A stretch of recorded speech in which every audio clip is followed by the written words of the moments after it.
بسم الله الرحمن الرحیم د اکیډمیک چینل له طرف ناظم محمد ادریس او دا زموږ سره د ټوکیټ 5 نمبر ټیوټوریال دی. په دې ټیوټوریال کې به موږ نن چې کوم دی لاین کمانډ ډسکس کوو. راځو کار طرف ته. په کیبورډ کې یو ان سپیس پریس کوو. یونټ سیټینګ ته راځو. دا ډیسیمل نه موږ انجینیرینګ کړو او اوکے پریس کوو. دا زموږ سره لاین کمانډ دی. دلته موږ کلیک وکړو زموږ سره لاین لاړلی.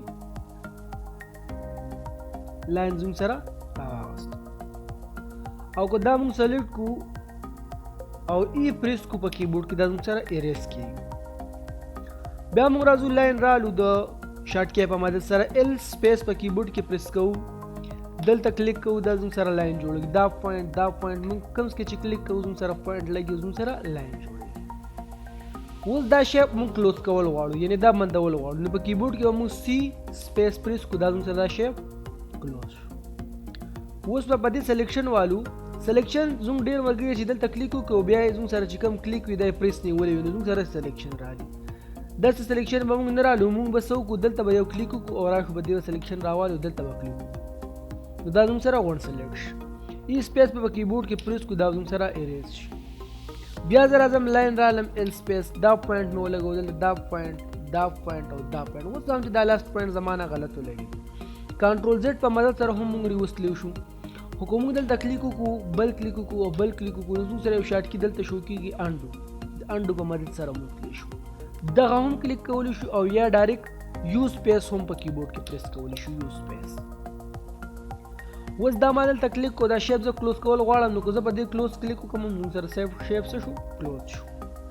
اوس په دې سلیکشن والو او دا به اریز کو. اوس موږ ته یو لاین پکار دی 2 فیټ او 3 انچ نو په کیبورډ کې موږ ال سپیس پریس کو کلیک به وکړو. زوم سره دا لاین هر طرف ته روټیشن کوي هر طرف ته تاویږي او چې په کیبورډ کې کله موږ F8 پریس کو یعنی F8 د ارتو موډ شارټ کی چې دا کله موږ آن کو نو بیا زوم سره لاین بالکل یا هاریزنټل والی کی یا ورټیکل.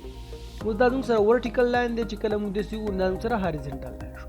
اوس موږ ته لاین پکار دی 2 فیټ او 3 انچ. 2 میں او فیٹ میں کلک کو په کیبورډ کې او 3 میں پسې کلیک کو او ډبل سپیس میں وو نو دا زوم سره دی 2 فیټ او 3 انچ لاین راوس. راځو د ډیسټنس چیک کو چې 2 فیټ 3 انچ ته کو نو موږ په کیبورډ کې D I سپیس پریس کو دا پوینټ په کلیک کو او دا پوینټ دا زوم ته شو کو دا زوم سره سره 2 فیټ او 3 انچ دی. چې کله موږ په سیکنډ پوینټ کلیک کو دلته نو دلته شو کی دا زوم سره 2 فیټ او 3 انچ لاین دی په ایکس اکسس باندې. دا په سلیکټ کو او اریز به کو. اوس لاین رالو دوباره په کیبورډ کې ال سپیس پریس کوو دلته پوینټ کلیک کوو او ورکو 3 فیټ 2 یا 3 انچ او سنگل سپیس پریس کوو نو زوم سره پوینټ لاین چې کوم دا زوم سره د 2 فیټ او 3 فیټ او 3 انچ وو او زوم سره د کمانډ نه مونږ نه وته. اوس ته ورټیکل لاین زوام 2 فیټ او یو سپیس کلیک کو نو زوم سره یو سپیس کلیک کول سره موږ د کمانډ نه نوځو. خو موږ بل سپیس کلیک کو نو موږ دا کمانډ نوځو. دا زوم سره په ډیسټنس باندې لاین دا مې سلیکټ کړ ای سپیس مې په کیبورډ کې پریس کو.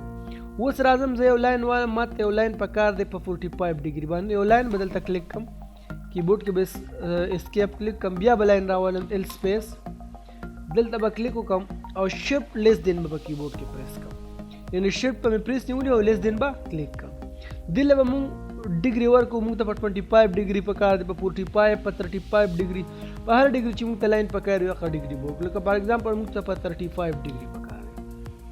لاین موږ 35 ډیګري شو خو زموږ ډیسټنس غواړي چې تا 1 فیټ لاین پکار دی 2 فیټ لاین پکار دی موږ ته 2 فیټ لاین پکار دی نو په کیبورډ کې به 2 پریس کم او فیټ په کلیک کم او ډبل سپیس ووا دې موږ ته په 35 ډیګري باندې 2 فیټ لاین راځو چې انګل چې کو انګل د پرګو شارټ کی دی DAN سپیس دا به کلیک کو او دا به کلیک کو زوم سره سو شو دا زوم سره دا لاین دی شو کو په 35 ډیګري باندې زوم سره دا انګل دی.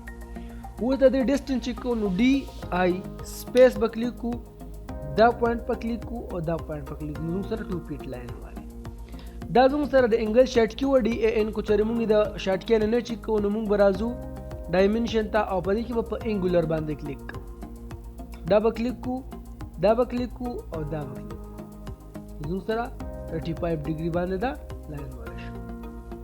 اکیډمیک چینل له طرف نه زوم سره د AutoCAD 5 نمبر ټیوټوریال په دې ټیوټوریال کې مونږ لاین کمانډ ډسکس کو په نیکسټ ټیوټوریال کې به ان شاء الله موږ په کنسټرکشن کمانډ باندې باس کوو.